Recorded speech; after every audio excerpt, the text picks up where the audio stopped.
ವೀಕ್ಷಕರೇ, Modi, Meloni, melody ಮತ್ತು ಮಿಠಾಯಿ ದೇಶದ ರಾಜಕಾರಣದಲ್ಲಿ ಇವತ್ತಿನ ಮಟ್ಟಿಗೆ ಬಹಳ ಚರ್ಚೆಯಲ್ಲಿರುವ ವಿಚಾರ ಇದೇನೆ.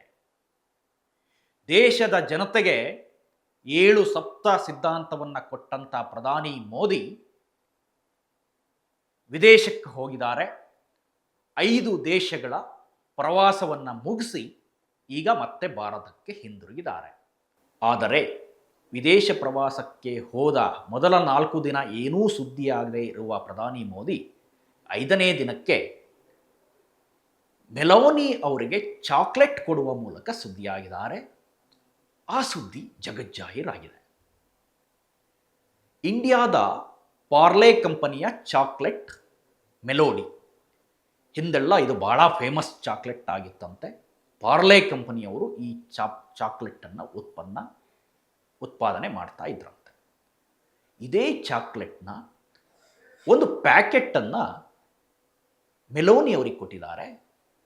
ಮೆಲೋನಿ ಅವರಿಗೆ ಚಾಕ್ಲೇಟನ್ನು ಕೊಡ್ತಾ ನಗ್ತಾ ಇರುವಂಥ ದೃಶ್ಯ. ಮೆಲೋನಿ ಅವರು ಈ ವಿಡಿಯೋವನ್ನು ತಮ್ಮ ಜಾಲತಾಣದಲ್ಲಿ ಹಾಕ್ಕೊಂಡಿದ್ದಾರೆ. ಚರ್ಚೆ ಏನಕ್ಕೆ ಬಂತಪ್ಪ ಅಂತ ಕೇಳಿದರೆ, ಎಲ್ಲ ವಿಡಿಯೋಗಳನ್ನು ಅಥವಾ ವಿದೇಶಕ್ಕೆ ಹೋದಂಥ ಸಂದರ್ಭದಲ್ಲಿ ಫೋಟೋಗಳನ್ನು ಹಂಚಿಕೊಳ್ತಾ ಇರುವಂಥ ಪ್ರಧಾನಿ ಮೋದಿಯವರ ಪೇಜಲ್ಲಿ ಈ ವಿಡಿಯೋ ಮೊದಲು ಬಂದಿಲ್ಲ.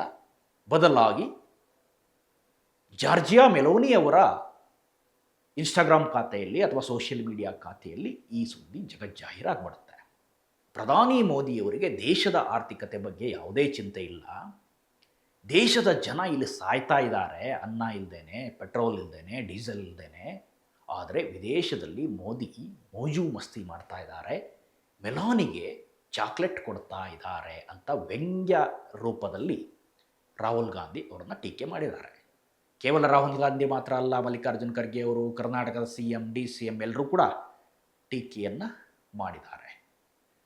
ಯಾಕೆ ಈ ವಿಚಾರ ಈಗ ಚರ್ಚೆ ಬಂತಪ್ಪ ಕೇಳಿದರೆ, ಒಂದು ನರೇಟಿವನ್ನು ಕ್ರಿಯೇಟ್ ಮಾಡುವಂಥ ನಾಯಕ ತಾನು ಹೇಳಿದಂತೆ ತಾನೂ ಕೂಡ ನಡ್ಕೊಳ್ಳುವ ಕೆಲಸವನ್ನು ಮಾಡಬೇಕು. ಬಹಳ ಡಿಗ್ನಿಫೈಡ್ ಆಗಿಯೇ ಮೆಲಾನಿ ಜೊತೆ ಮಾತುಕತೆಯನ್ನು ನಡೆಸುವಂಥ ಎಲ್ಲ ಸಂದರ್ಭಗಳು ಅಥವಾ ಸಮಯಾವಕಾಶಗಳು ಇದ್ದವು.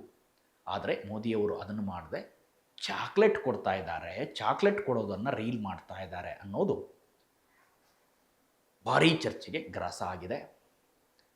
ಹೆಂಗೆ ಚರ್ಚೆ ಆಗ್ತಾ ಇದೆ ಅಥವಾ ಜನ ಹೆಂಗೆ ಮಾತಾಡ್ಕೊಳ್ತಾ ಇದ್ದಾರೆ ಅಂತಂದರೆ, ಹೇಳೋದು ವೇದಾಂತ, ತಿನ್ನೋದು ಬದನೆಕಾಯಿ ಅನ್ನೋ ರೀತಿಯ ಚರ್ಚೆಗಳು ಈಗ ಎದ್ದಿದ್ದಾವೆ.